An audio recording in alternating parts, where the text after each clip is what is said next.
Welcome to the Actor's Side. Today, actor, director, writer, producer, author, artist, everything.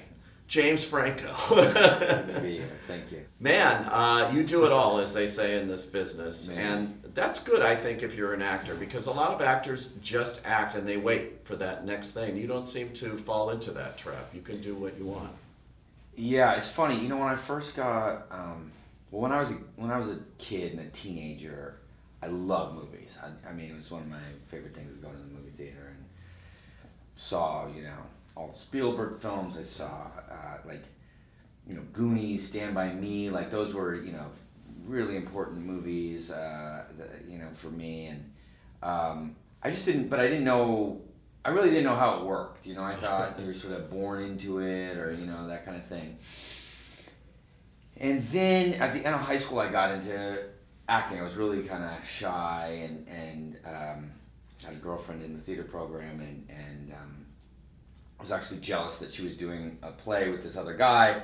So that sort of motivated me to go into it, and I either had like some talent, or there just wasn't. There weren't a lot of people trying out for the parts. I don't know, but I got the leads in the last two school plays of my senior year. This German play called Wojciech by George Buchner, and one of the teachers adapted Dostoevsky's The Idiot, and I played Prince Miskin. Oh, wow. Once I started working professionally, I realized, what the practical dynamics of making a movie or a television show are, and what the roles are, and how it all works. And I think after about 8 or so years of that, I realized, I want to do other sides. I want to. It's all about storytelling. I just like telling the stories, but sometimes I'd love to be on that side, or start it from a blank page, or one of my favorite things now that I about directing, that now that I do direct, is just getting to collaborate with all the different departments, and be sort of at the center of that. Yeah, and you do so much. I even left off on that long list of things you do. Professor, too. You teach, you give back, you do. Yeah. You give it back to people. When you say you were a student and you stumbled into it sort of because of a girlfriend or whatever, that's interesting. I didn't stumble into it. It was more like, looking back on it now, like, wow, I just loved movie. I loved that form of storytelling. Yeah. But I was really scared. I was scared I would fail, Yeah. and or embarrass myself or whatever. And so instead, I just sort of fantasized and ran from it. And finally, when I was ready, when I was done sort of getting in trouble as a youth, and I was ready to sort of figure out, like, what do I want to do? The girlfriend, doing this other guy's play was sort of the spur I needed to At what point were you working at McDonald's? And that was an acting training ground for you and no one else. It's what you make of your circumstances. I mean, I went to UCLA. I was a literature major. My dad wanted me to be a math major. I wanted to go to art school. The compromise that I study literature. Once I got to UCLA, I realized half the town was in the movie business, and suddenly I saw that there were practical steps I could take to get into the movies. And I didn't seem to be doing that, in my Milton class. It just seemed like the long road to I didn't even know where. And so I eventually dropped out of UCLA after a year and went to acting school in the Valley. And my parents said they wouldn't support me if I wasn't going to university. And so I had to get a job, and I couldn't. All the other actors had better. They got all the great waiting jobs, and somebody said, "You're too good to work at McDonald's." And I said, "No." And it was because I wanted to be an actor, and it felt like that was the only way I would be able to do it. It was a really important lesson, actually, that going and working and being responsible for myself really showed me how much I wanted to act. Like, it wasn't the soft way. I had to really work for it. Fortunately, as soon as I started taking responsibility for myself, I got a job. You know, I worked at McDonald's for 2 or 3 months. But you and like I did practice my accents. You did, right? Yeah, Customers and stuff? Yeah. Like any good actor, an observer of everybody that walks in, you see. I would practice accents at the drive-through. I mean, and sometimes, yeah, it was weird. I think the only one that was decent was like the Brooklynese one, or that I actually use now for the Deuce. Ah, yes. But yeah. So I went on that. Like I would go. That was developed at McDonald's. I think so. When it started. Yeah. I mean, I went on a full date with the Brooklynese accent. Yeah. We went to see Titanic. We went back, kissed in the McDonald's parking lot, and then I had to break it to her. So like, she would call my house. It was before cell phones. And I'd answer. I wouldn't know who it was, and I would just sort of answer like this, and she'd be like, "James, is that? Oh, hey, how you doing?" And then eventually I had to just break it to her, and like, when you do that, it's scary to people. It's like they are looking at an imposter, like, who I don't even know you. Like, I thought I was dating like Vinny from Brooklyn, and, Jimmy or whatever. And in this business, you get rejected so much. Did that affect you, or were you able just to plow through that part of it? One of the things that I give to guys that are trying to get into acting now or going through the audition thing is I give them Bryan Cranston's book, because he's got this great section. He's just a great guy, and somehow has figured a lot of it out. And he's got this great section on auditions where it's just sort of this Zen thing where he goes in to give a performance.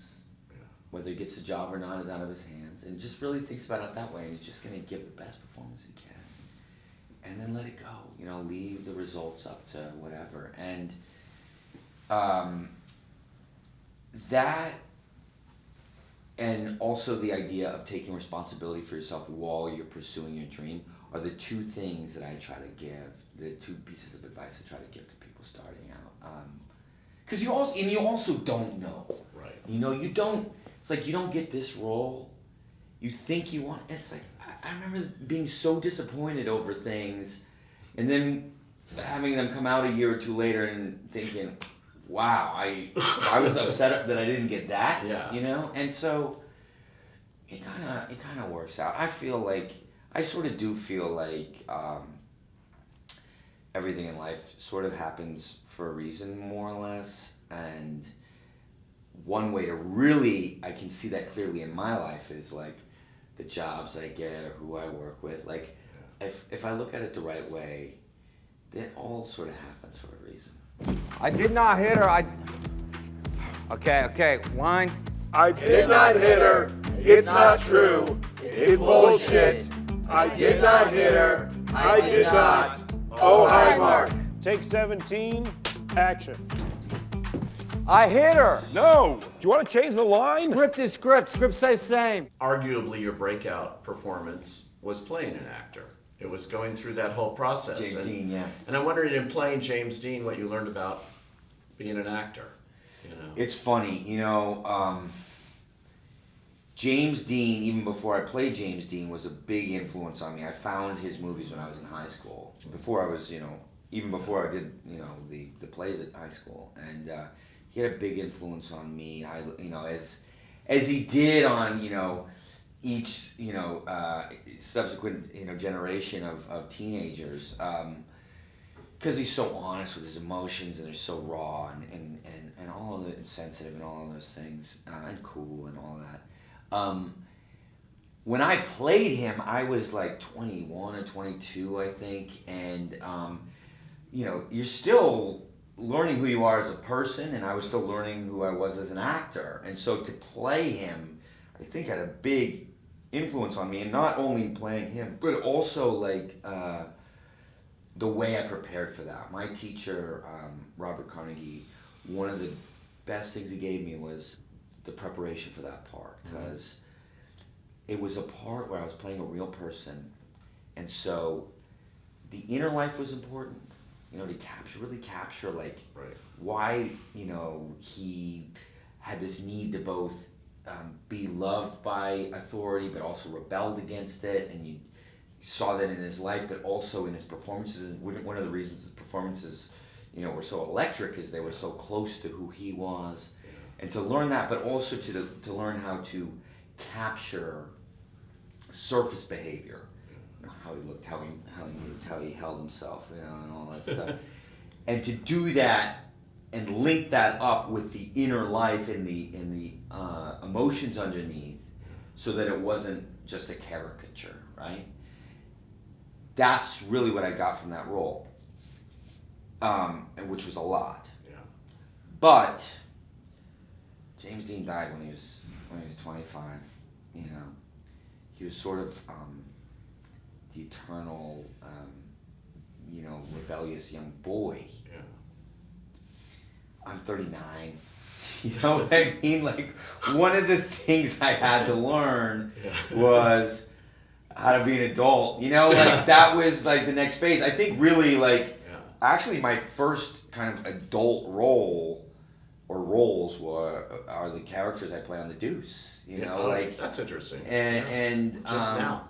Yeah. I mean, I guess maybe something like Planet of the Apes or something. I play the scientist, but when you're young, when you're a young artist, often you hear like people say like the Rolling Stones or whatever. They're like, "Yeah, I'm not gonna live to see 30." That kind of James Dean mentality. Like, just go at it in a super intense way, and then whatever happens when you're older doesn't matter. Right. Well, if you survive past sort of the James Dean kind of age,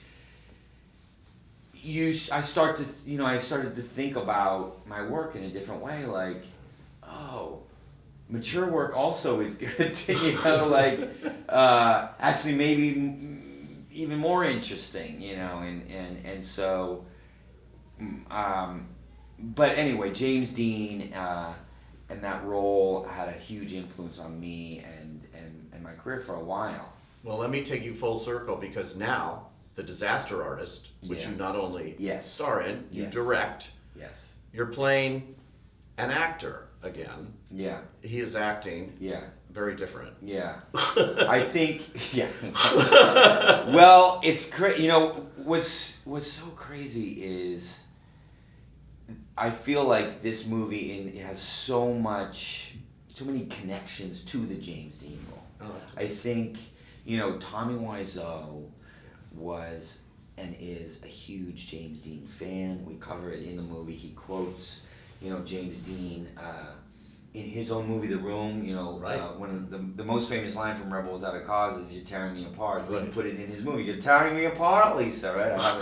I have it on my phone. You're tearing me apart, Lisa. Right. Right. So, I mean, obviously he is a James Dean fan. I think one of the reasons that Tommy was interested in me playing him was that I had played James Dean. Yeah. And I had learned later that he had watched that film many times. I early on when I read the book, The Disaster Artist, before I had the rights to it, You hadn't even seen The Room at that point, right?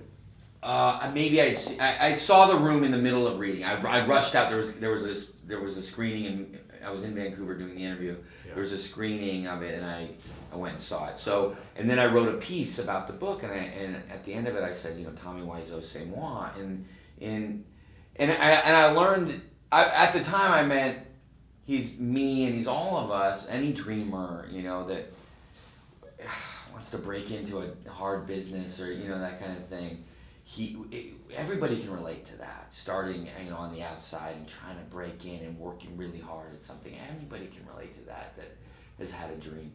But as I played him, I realized Tommy is somebody that had heard no all of his life, and especially because he's trying to present himself as like all-American guy, James Dean, for this James Dean role, and people are just saying, "No, dude, wake up! No." Yeah. So that the only way he was gonna get anything done is to do it himself.